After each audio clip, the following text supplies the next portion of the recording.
మీకు సామర్థ్యం కలజేయవాడు ఆయనే. మీరు గొప్ప కార్యాలు చేయగలవాడు ఆయనే. మిమ్మల్ని ఉన్నతమైన స్థితిలో ఉంచేది ఆయనే. ఆయనే ప్రభు అని యేసుక్రీస్తు. ఎందుకునంటే ఈ లోకంలో అనేక మంది వచ్చారు, కానీ ఏ వ్యక్తి కూడా ప్రాణం పెట్టి వ్యక్తి ప్రపంచంలో లేరండి. అంతేకాదు, ప్రపంచంలో ఏ గ్రంథానికి ఈ పరిశుద్ధ వేద గ్రంథం, పరిశుద్ధ గ్రంథం అని ఈ ప్రపంచంలో ఏ గ్రంథానికి ఆ పేరు లేదు.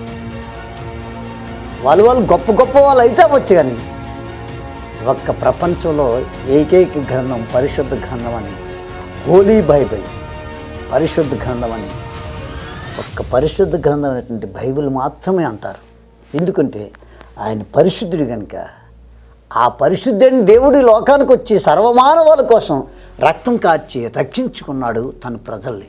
దేవుని యొక్క వాక్యము ఏం చెప్తుందంటే, మీకు సామర్థ్యం కలగజేయవాడు ఆయనే. మన బలహీనమండి. బలహీనమైన మనల్ని బలవంతులుగా చేయటానికి ఆయన శక్తి, ఆయన బలం కావాలి.